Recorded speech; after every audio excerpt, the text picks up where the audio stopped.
नाही काय आहे, माझं पहिलं उद्दिष्ट आमचं असं होतं की या रस्त्यावरती रस्ता खराब असल्या कारणानं सातत्यानं अपघात होत होते आणि खूप लोकांचे बळी इथं गेले. म्हणून पहिली प्राथमिकता राहुरीकरांसाठी होती की रस्ता दुरुस्त होणं. परंतु सातत्यानं जेव्हा मी पाठपुरावा केला, आंदोलनं काही झाली, राहुरीकरांनी आंदोलनं केली, त्यावेळेस शहरातला हा पॅच त्या ठिकाणी चालू झाला. पण चालू झाल्यावर आपण बघता की ही जे साईडला हे ड्रेनेज लाईनसाठी जे काय खोदलेलं आहे ते काम चालू आहे. बऱ्याचशा व्यापाऱ्यांची देखील तक्रार आहे की हे अडचणीचं ठरणार आहे भविष्यामध्ये. पण मात्र पहिली प्रायोरिटी इथले अपघात थांबणं आणि कुठल्या ठेकेदाराला व्यत्यय न आणता पहिले हे होणं, सुरळीत होणं ही प्रायोरिटी होती. आता आम्ही काल बातमी ऐकली की राहत्यामध्ये या कामाला थांबवायला सांगितलेलं आहे. त्यामुळे जर राहत्यामध्ये थांबत असतील तर माझी विनंती माजी खासदार साहेबांना आज ते सत्तेमध्ये आहेत की इथं देखील राहुरी शहरवासियांच्या देखील व्यापाऱ्यांचं त्या ठिकाणी जे काय म्हणणं असेल त्यानुसार गोष्टी व्हायला पाहिजे.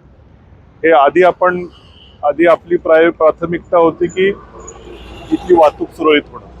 पण आपण बघितलं असेल गेले वर्षभरामध्ये रस्ता मुळात खराब असल्या कारणानं कित्येक लोकांचे जीव त्या ठिकाणी गेले.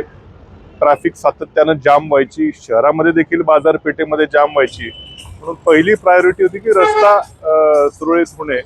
आता बऱ्यापैकी शहरातलं डांबरीकरणाचं काम थोडंफार प्रगती पथावरती आहे आणि आता ही पुढचा जो विषय त्यानंतर आता आहे याच्यावरती व्यापारी लोकांचं देखील म्हणणं आहे की हे असं झाल्या कारणाने रस्ता अरुंद शहरातला होतोय किंवा उद्या हे क्रॉस करून जाणं अवघड होईल, अपघात झाले तर याची जाडी पण जास्त नाही, असे वेगवेगळे प्रश्न याच्या संदर्भात आहेत.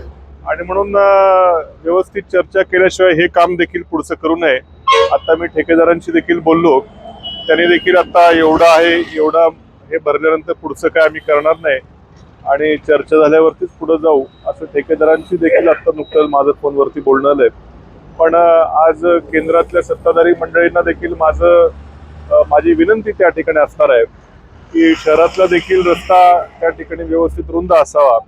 भविष्यामध्ये इथं ट्रॅफिक जाम होऊ नये. एखादा वेळ प्रसंगी खरं उड्डाणपूरच खरं इथं होणं देखील गरजेचं आहे. असे विषय खरं इथल्या सत्तेतल्या मंडळींना माझं आव्हान आहे की आपण त्या ठिकाणी मंत्री महोदयांना विनंती करून त्या राहुरी शहरातल्या ट्रॅफिकचा हा प्रश्न त्या ठिकाणी सोडवावा अशी विनंती त्या ठिकाणी माझी आहे.